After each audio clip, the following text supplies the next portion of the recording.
MTV. Remember them? They just released a new video called 2017 Resolutions for White Guys. Let's just say it's causing a little controversy. Watch this. First off, try to recognize that America was never great for anyone who wasn't a white guy. Can we all just agree that Black Lives Matter isn't the opposite of All Lives Matter?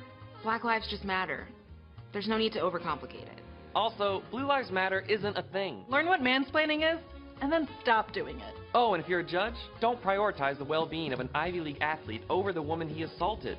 We all love Beyonce, and yeah, she's black, so of course she cares about black issues. I'm talking to you, Fox News. How'd that white guy get in there, by the way? I don't know. Molly Hemingway is a senior editor for The Federalist, and Jamila Bey is a radio show host in Washington. Good to see you both. Molly, you've used some tough language on this. You've called it sexist and racist. Why? Yeah, there's really no way to sugarcoat this. It's not about privilege. It's not particularly funny. It's not interesting. It doesn't even make any sense. It's just straight up sexism and racism. It's just a way to make fun of people or comment against people based on nothing more than their sex and their race. And that's not okay. That is not something that we permit based on who the targeted group is.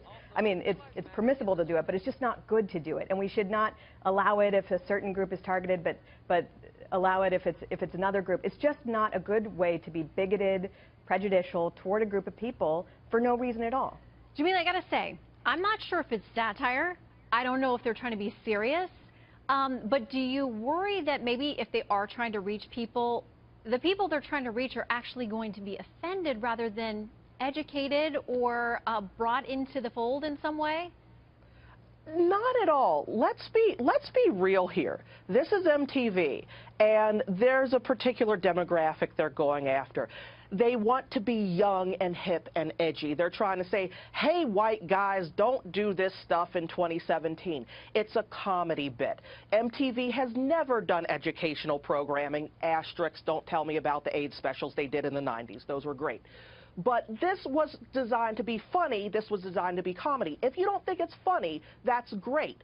If you do think it's funny, that's great. But to ascribe, you know, motive behind it that they're bigoted and they hate white dudes and they just want to be mean and racist and sexist, no. They got a whole bunch of people in a room and were like, or however, in front of a screen and said, yeah, we should punch up for once. Instead of doing comedy against oppressed groups or marginalized groups, let's talk about what white dudes do. All right, Molly, funny? I mean, maybe that was the point.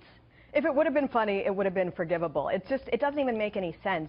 And again, it's just ascribing views to people based on nothing other than their sex and their race. And that's just not something that's good. It's particularly not good for people like MTV, which is on the progressive side of things, to do this. We're in an environment where a big theme of the year was how political correctness is corrosive and how people are really getting sick of it. They're pushing back by doing things like electing Donald Trump. We look at things like this and we point to them and we say, oh, this is how Trump won. Well, pretty soon, the more that we see the left responding by continuing to do this type of thing, this is why Trump is going to win again next time, and this time in a landslide. Jamila, I literally have 10 seconds. All yours.